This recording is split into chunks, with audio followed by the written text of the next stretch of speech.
or look them directly in the eye, or breathe too loudly. They are extremely sensitive and emotional creative people. We do not want to disturb their creative process. Rule breakers will be publicly shamed. Please welcome the creative minds of Becky and Joe.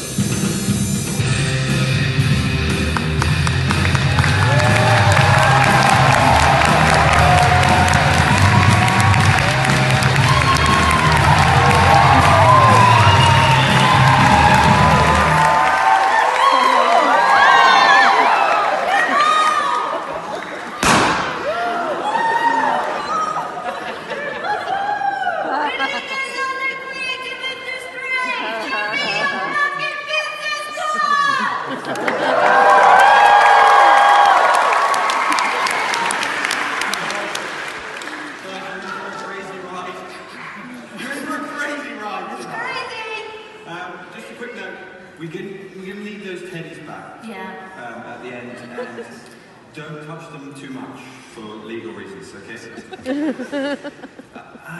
Crazy ride. It's gonna be crazy. So,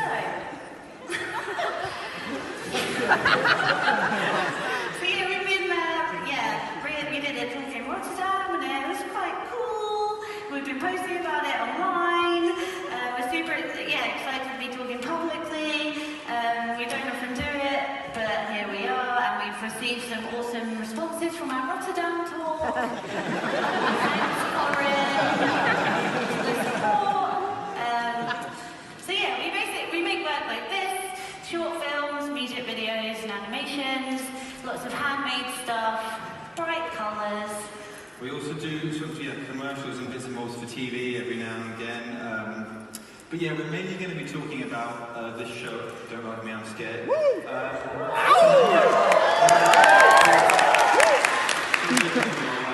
If you haven't seen it, that's fine. We can only apologise because this will just be basically two people talking at you about puppets and sort of different rooms they've been in. It's basically this kind of thing.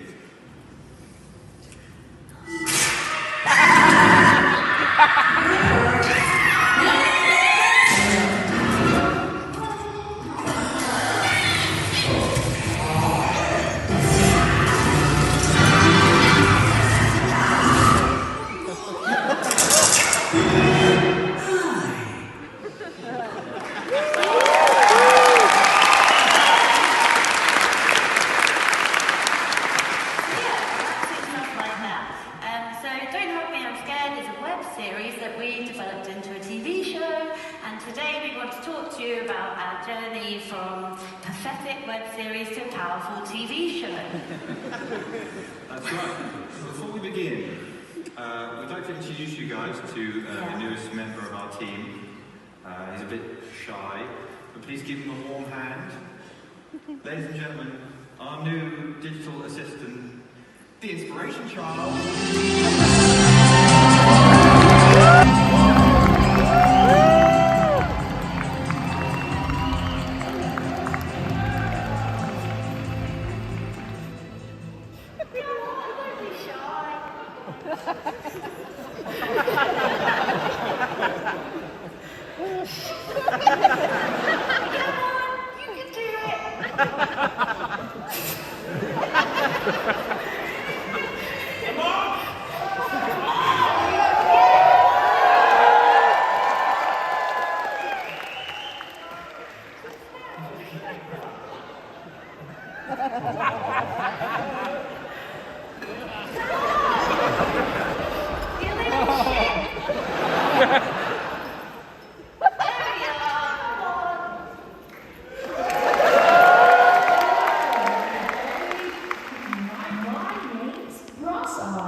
Isn't life magical? Okay,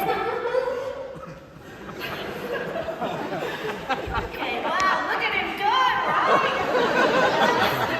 The Inspiration Child is a new prototype virtual infant from Becky and Joe Industries, designed to help with everyday creative solutions. Does not require love and care like a normal Earth child. Correct.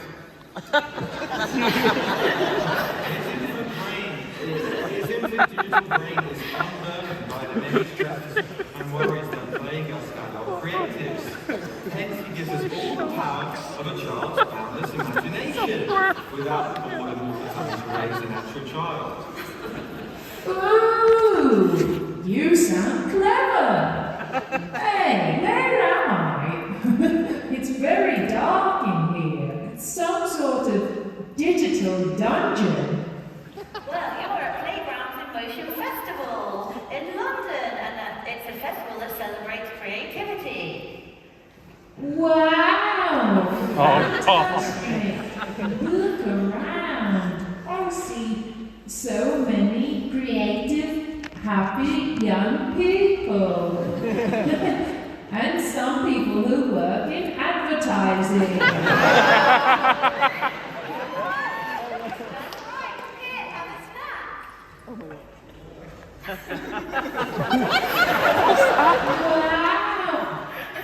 Wow!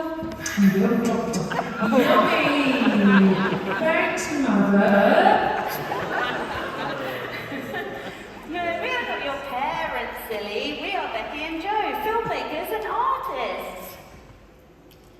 Oh, you must be very wealthy. But I don't understand. What is films? Am I art? Am I you? Oh, I'm so confused. I just wish I knew more about you guys and your professional journey. Awesome. Yeah, well, you're in luck, because that's why we're here. We want to talk to you guys about the highs and lows of our professional career. And while we talk, the Inspiration Child here will be listening and learning, absorbing everything. And when we're finished, we can set it to work in the industry. Yeah, don't worry, guys. If it doesn't work, it will safely be destroyed in some fire. Fire is hot. So who are we? So, we met at Kingston University, a beautiful grey and brown world. We actually have no real memory of meeting, but luckily there's some documentary footage from the time.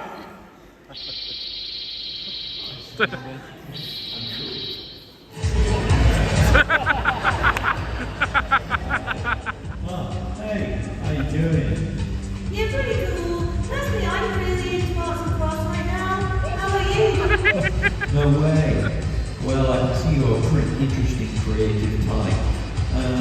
Listen, I don't know if you've heard, but I have my own computer. Yeah. What's that? A computer? I've never even seen a computer. Wow. Perhaps a collaboration's on the cards. Sounds pretty cool. Let's do it! Yeah. Nice one. You two certainly were a couple of cool students. You must have had many good friends and many drinks of blue alcohol. But tell me, how did you two end up working together? Good question. Good question. Yeah, so we both graduated, but after studying, we got this studio together with about 10 other friends that we graduated with. This is basically just a windowless room. No, this isn't the permanent setup. This is just the first day we moved there. Basically, just a windowless room. We all sort of work together on various projects, sometimes collaborating. In some ways, it was just a way of continuing the university experience and avoiding joining the real world. Yeah, so it was just a big space, so we used it to make these short films together, using everyone's different skills. I studied fine art, and at the time was mainly making prop-based work. These are some handmade upscale Monster Munch bags that I made for some reason, I'm not sure. And some window display work I did for Selfridges. Yeah, I was studying animation. I was making kind of this 2D graphic stuff, but I was very interested in trying to work outside of the computer, so it felt like a natural fit for us to start collaborating. Yeah. Over a few experimental animation projects with the team in our studio. And Joe would handle the animation, and I would bring it to life with a team of makers. Yeah, most of these projects didn't really have any money. They're just things we kind of like managed to scrounge a bit for. This is some replacement animation we did. We sort of begged this company to give us some money to get some lights and a camera. This is a little music video we did where we drew on 35mm film. This is something we did with some marionette puppets for a music video. And this is the Tame Impala. This is a music video for Tame Impala, which was probably our biggest break, I'd say. Our first big break. And the music video is made up of over 1,000 plasticine collages that were made using a pasta machine with like roll-out sheets with the lasagna setting. It was a mixture of control with the animation, but experimenting with the plasticine to create animated, trippy patterns, all in camera. The studio really stank of plasticine, which maybe annoyed our studio friends because it ruined their shoes. But it was a lot of fun. So yeah, most of our ideas at this time are basically just visually led. I just kind of came from time-consuming techniques. We didn't really have any ideas for anything that had kind of characters or proper storylines or concepts that seemed to require us to sit down and like type and think. So we just basically tried to make stuff. This is a little reel of stuff we made in the studio during that time in collaboration with our studio buddies.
job at this presentation. But I must ask, what inspired you guys to make your wacky puppet film name of Don't Help Me?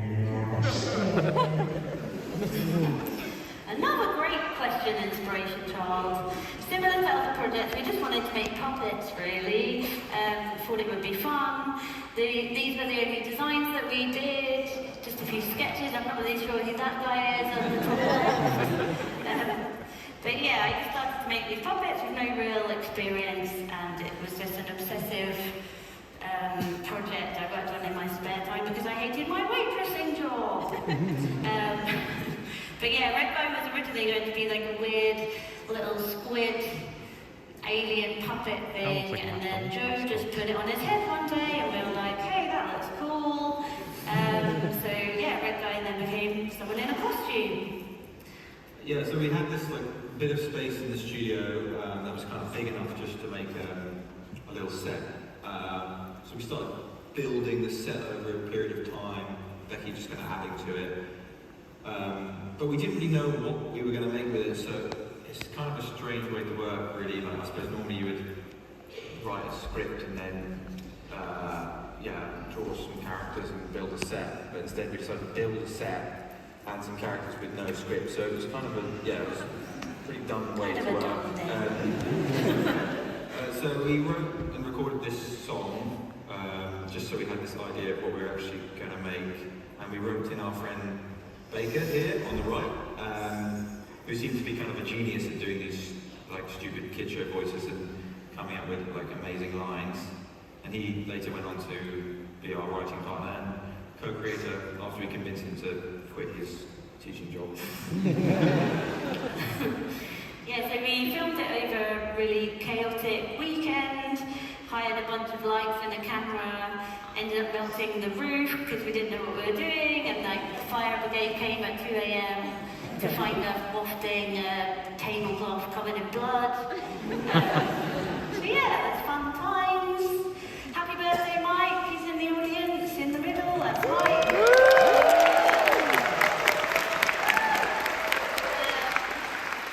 Yeah, that's Hugo, bottom right. He went on to become a proper producer on the show. He's actually in the audience, and yeah, if you see him, give him a big smile and a big kiss on his mouth. Why does he need it? Show him some love.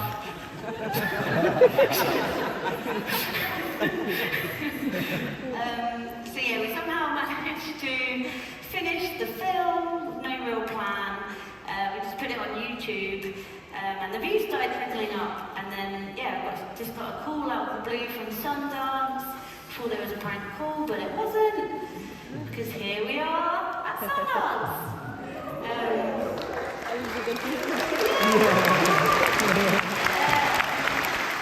It's got weird for us seeing it become this kind of popular thing online. And people stopped sort of describing it as a short film and started saying it was a viral hit. So this was great for us, and it meant that we were no longer filmmakers and we'd finally become YouTubers.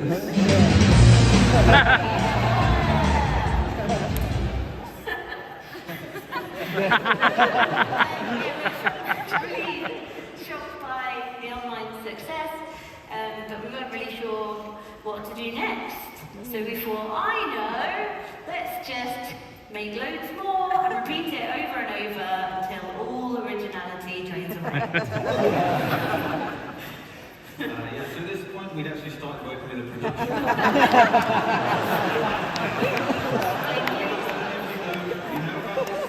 They're like these amazing places, so Blinking, they sort of taught us how to make a film. Maybe this is going to be your heads, I don't know. How to make a film properly without melting the roof. And Blink sort of specialised in sort of mixed media, so it was a good fit for us. Yeah. And they connected us with some very talented heads of department, particularly Ed Tucker, our DOP, and Money. Yeah, they also realised needed a bit more of a budget to do things like properly, so we launched a Kickstarter. This seemed like a kind of luxurious amount of money to us at the time, but in reality it didn't actually stretch that far, as we saw a lot of it disappear quickly on like the cameras and lights and studio stuff. Yeah, fun fact about the Kickstarter, a 11-year-old boy committed £35,000 worth of credit card fraud to fund the project. We eventually sorted it out and emailed to apologise. Sorry for the trouble! So yeah, all's fine. If you're in the audience, come say hi. I'd love to see you. Catch up, what have you been up to?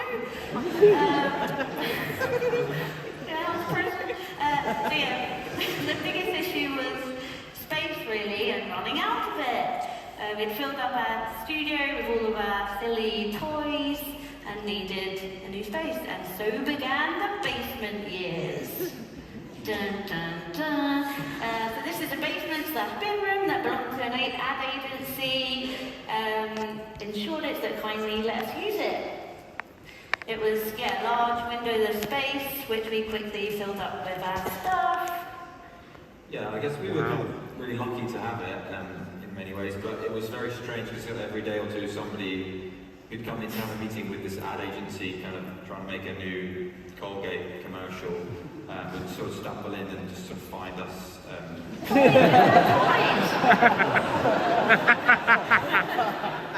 That's scary, that. Wow. Mucking about. At one point the toilet upstairs actually leaked through the ceiling onto one of our sets, but luckily we had just filmed it. But it was quite rank at points. It's amazing that we actually convinced people to come and work in the space. We had such I was just wondering, so the different characters, you've got the three, do they sort of represent the different emotions? I was just wondering, is it sort of an allegory for lucid dreaming? Basically on this sort of, I guess the subreddit, we were talking about it, discussing, are you guys married? Now you fucking listen to me, you jumped up little dick! Nobody wants to hear anything coming out of your disgusting mouth, okay? People are here because they want to listen to Peppy and Joe. They made a viral video. What have you ever done? What have you ever done with your pathetic life? Nothing! Who are you? You make me sick. Look at yourself. Look how pathetic you are. I mean, this is the first time you have even been out the house. Let me tell you how it's done. You don't speak when you're not important. Are you even listening to me? Look at me when I'm talking to you. I'm gonna get you. I'm gonna kill you.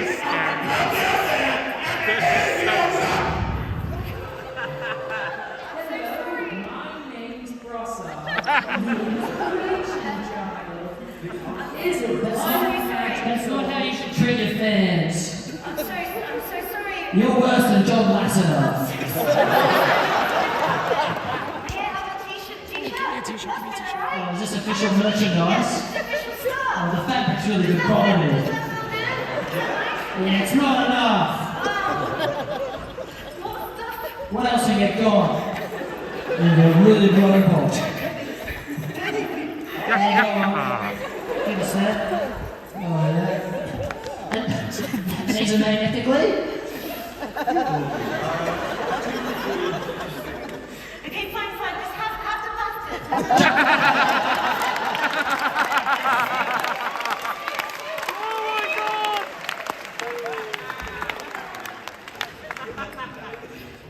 Make an action figure out of myself on eBay. Sorry about that. Okay. Eventually, the ad agency remembered we were there and kicked us out. So we had to find another space. We found a spare office. Filled it with our shit again. And also, while we were making this, it was released maybe 3 months or so, and we were amazed to see this kind of weird cult sort of fan base growing for the show online, and it just generally becoming more of a thing. I'll show, this is those of red guys with Stan Lee. I'll show this to Becky. And she's like, oh yeah, the guy who runs Playboy.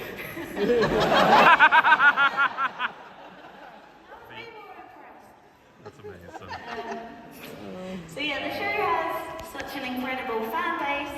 I love the show so much. So much creative fan art out there. I think because the show's so handmade, it really inspires everyone to make their own puppets and costumes. And some of them are better than ours, and we will be suing them. These are actual tattoos that people have, which makes me feel a bit guilty, really, I suppose. Tattoos are supposed to be permanent things. Oh, God!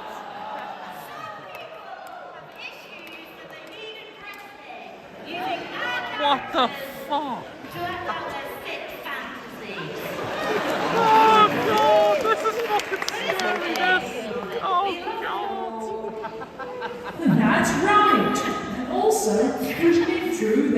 puppet films are actually secret coded messages designed to warn viewers about the dangers of the media and how they brainwash children to fulfill their corporate agendas. Oh, I just hate the media.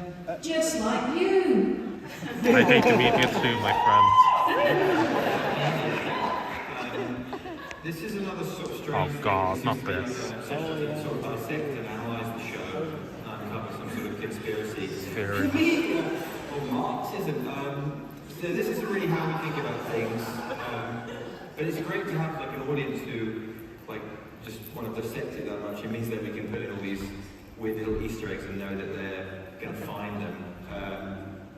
We put in a phone number here on this telephone box at the end of one of the episodes, and then we kind of had that connected to like a burner phone, and people would call that number, and then we would answer in character, and then they'd upload that and just create this kind of weird feedback loop. Yeah, later on, we also did a competition to see if anyone could find the felt car from the transport episode. We left it on a dump where we shot it, and somehow people found it just from the background. They looked on Google Maps and started breaking into the dump. How dare you taste the slide?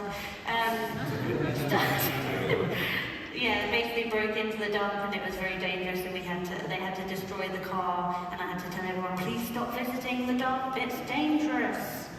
So yeah, we don't really talk about the meaning, because it sucks the fun out of it. We're just trying to capture the essence of 1960s and 1970s children's television, like this stuff. Friendly on the surface, but accidentally terrifying. Yeah, we just wanted to capture the essence of like digging up a VHS tape from your garden, and you can't really figure out where it's from. That's it. This is Candy and Andy, one of the favourites. It's by Jerry Anderson, who did The Thunderbirds. It was pitched as a TV show, but rejected for obvious reasons. Candy and Andy. Two mannequin dolls that live with some pandas for parents and some real children. And they just get up to mischief. But yeah, it was a TV show that got rejected. And so these picture books exist out there. You can find them. And we went on to rip them off with our characters, Lily and Rodney. So yeah, when we made the show, we put together these little reels that capture some of that detached weirdness 1970s kid show stuff. With a doll. 1, 2, 3. You see, if I just turn this little screw. Wait a minute, Snorky. You can't slow down time by slowing down a clock. You can't. Of course not. You can't slow down. Stay up. Before I have to feel the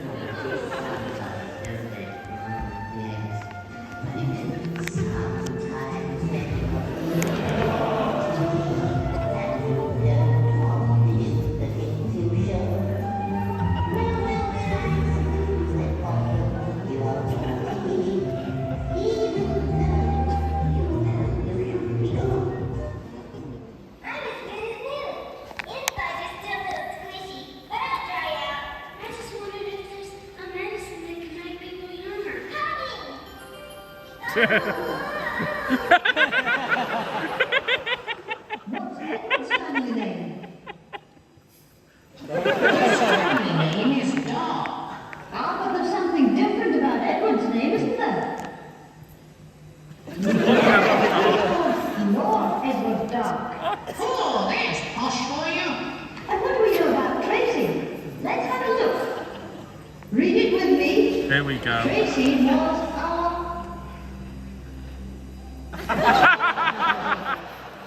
loner.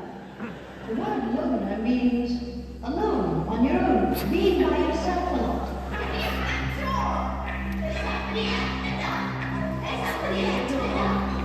Somebody yapped it. Somebody yapped.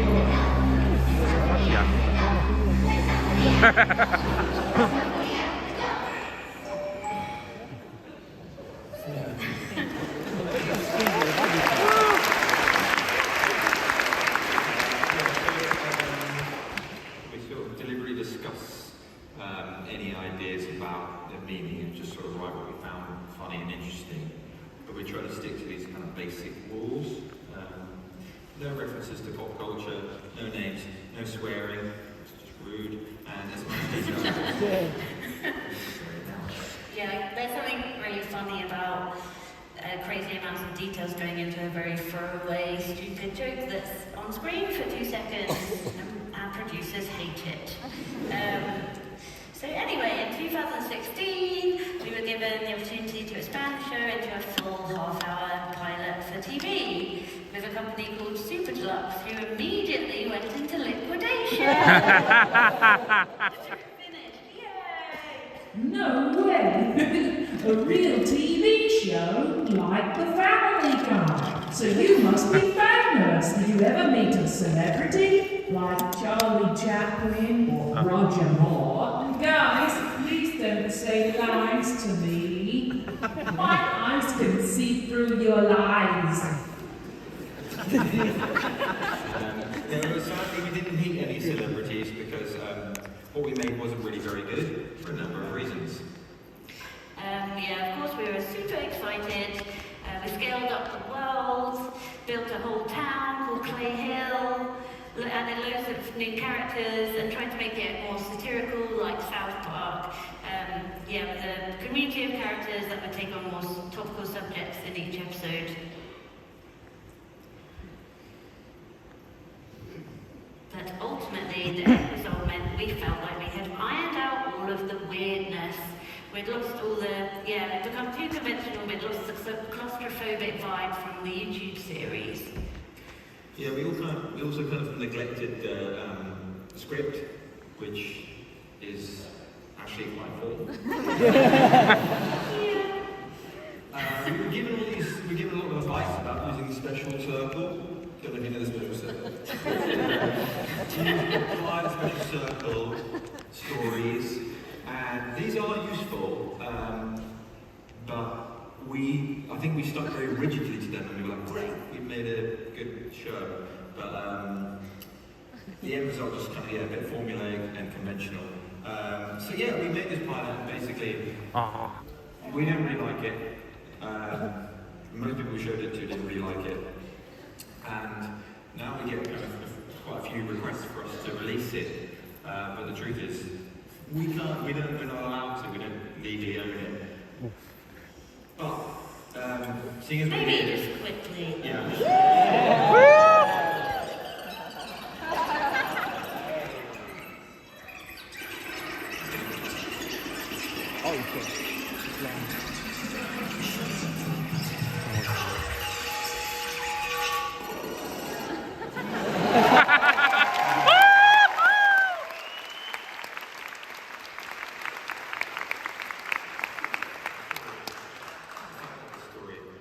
We marked up. So yeah, the failure of the pilot meant we were a bit lost. We wanted to make a version for TV, but thought it was maybe not meant to be, and maybe it was just better off as a short. So then it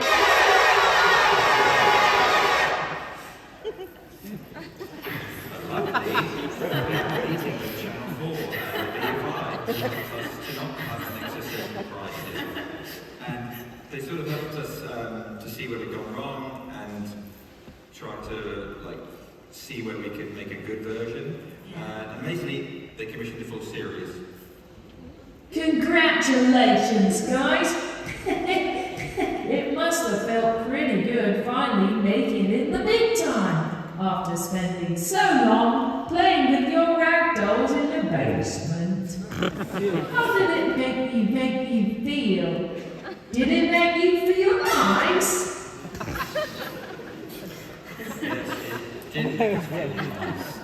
It was a dream come true, but it was also one of the hardest things ever, because making a TV show is really difficult. The scripts are kind of the most important thing, and we had to sort of force ourselves to come out of our comfort zone and stop obsessing over the visuals and just sort of work on the written word. So we brought in some extra help. Yeah, so you can see here, here's our amazing team, Charlie Perkins, who's in the audience today, our amazing producer, and Spirit Goodbye.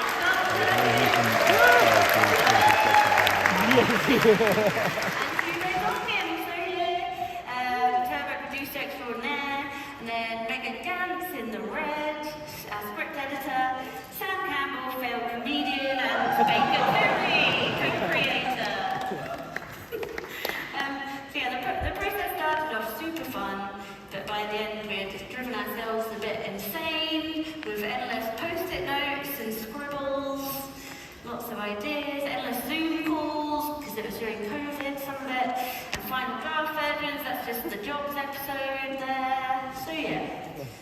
Yeah, someone said this to us about writing a TV show, and it's not completely wrong. It's pretty depressing to say, but you know, don't worry. It's Christmas soon, isn't it? So Yeah. But yeah, finally, after 3 months of writing, it was a huge relief to be back in the studio with the amazing art department and get away from our stinking old laptops. That's where we belong, with the glue sticks and felt. Choo choo! Full steam ahead! Put into production. And I said to them this morning, I don't know what. I think we should do that. Yeah, it's good, it's good. Full steam ahead in production, and it was so fun to finally make the show the way we'd always wanted to. Yeah, we had a kind of crazy amount to get through. So we're basically designing and storyboarding at the same time as building, and it was all kind of overlapping in a kind of chaotic way, but it sort of worked. It was a bit like the old days. Yeah. Yeah, we were a bit less precious given how much we had to get through, we had to be, so we had to do much simpler designs and let the build process organically inform the final look. This is War and the Worm that we rebuilt about 100 times. Eagle.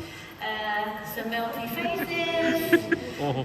This is a costume I made during lockdown, and then later I carried it on working on it when we did the TV show, and bullied Joan Baker into writing a human character into the show, just so someone could wear it. Yeah, so we hired this this massive warehouse over the summer and built around 20 different kind of smallish sets, trying to keep the world kind of claustrophobic and small. It's small, and this is our amazing puppet team who did amazing work, kind of crammed into all these tight spaces and covered in guts and blood every 5 minutes. And we also tried to collaborate with lots of other animation directors for little guest segments in each episode to give the show more of a eclectic mixed media look and to try to relinquish a bit of control here and there. These are some of the best bits, really. And here's a little behind-the-scenes reel from the shoot that proves that we are not lying. Oh yeah, COVID.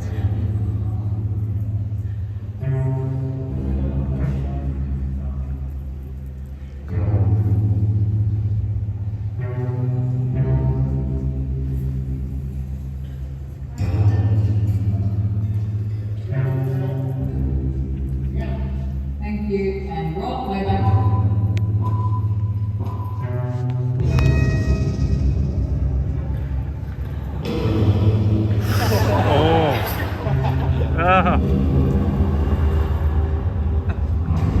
Oh God! No!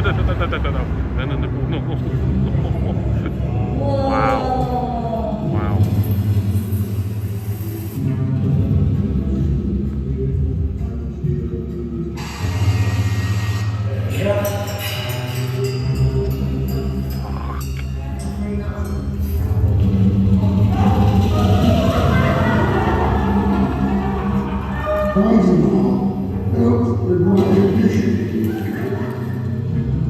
I love the work so much.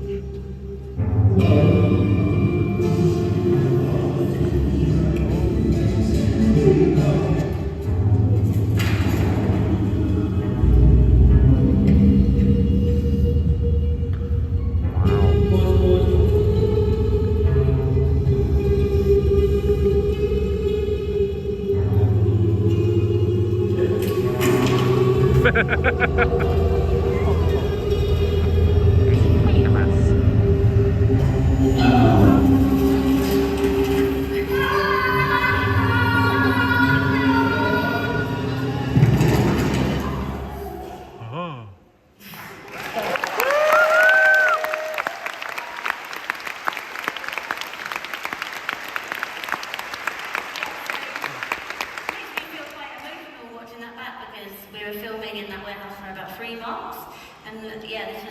new team. We've really sort of grown to be one big family.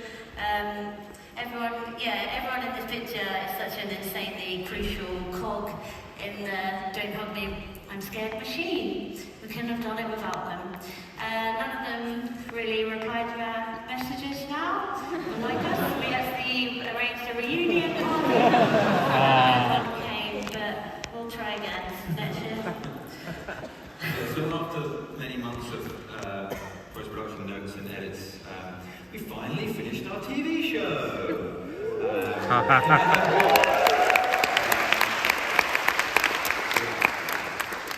Unfortunately, the schedule of the show. Yeah. Wow. So that was annoying. Yep. It got delayed. She would have loved it. Yeah, she will love it. Yeah, so what have we actually learned from all of this? What have we learned? I hope this helps. So collaborate with people you like. That's one. Try and get a studio, even if it's a basement. And don't make stuff that is too big. Don't make stuff that is too small. Try to make medium-sized stuff. Oh, that helps, guys. Here's the trailer for the show we finally put out. You can watch it in the UK now. Hopefully we'll be releasing it internationally soon.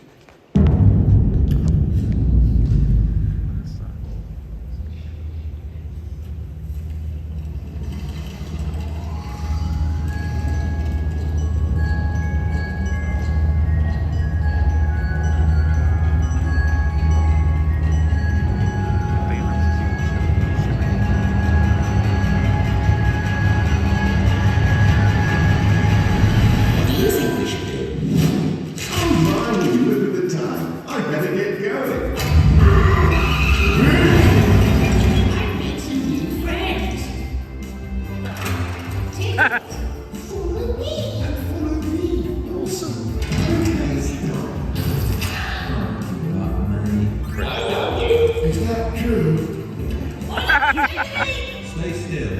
Hello to you.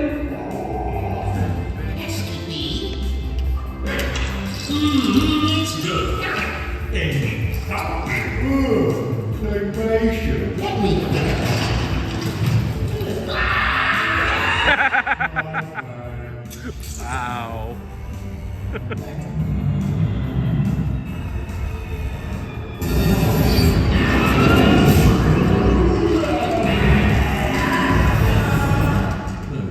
That's it.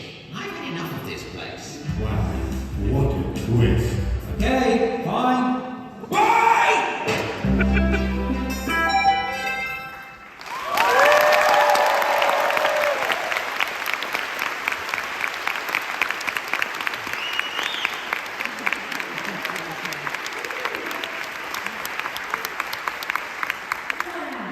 Guys, you have been on quite a journey.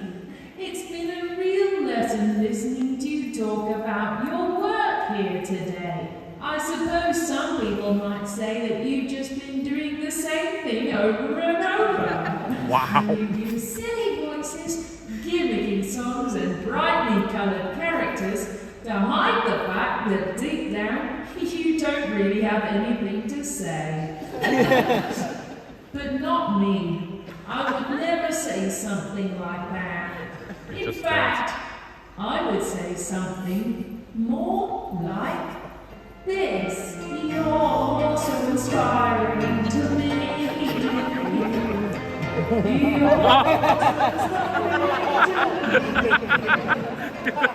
This whole time. Your presentation had so much information. What was so inspiring to me?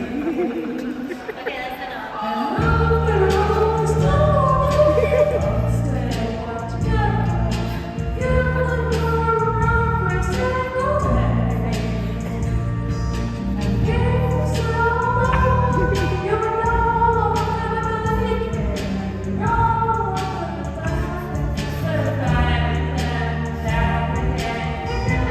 and you saved the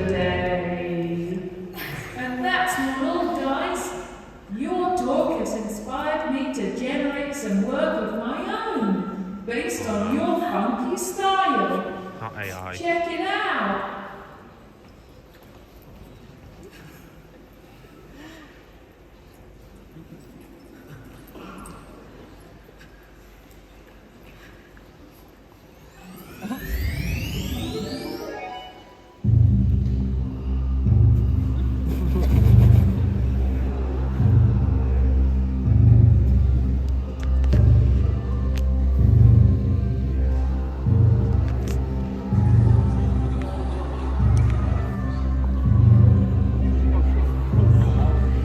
That's scary, that.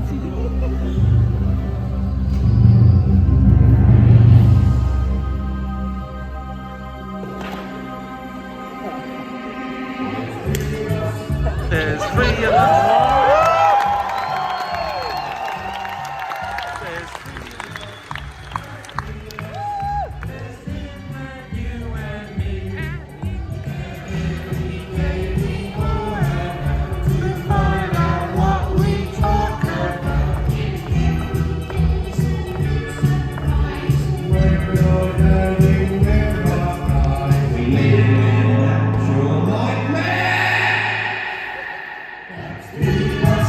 Just 3 of us, us 3. Hang on. What about my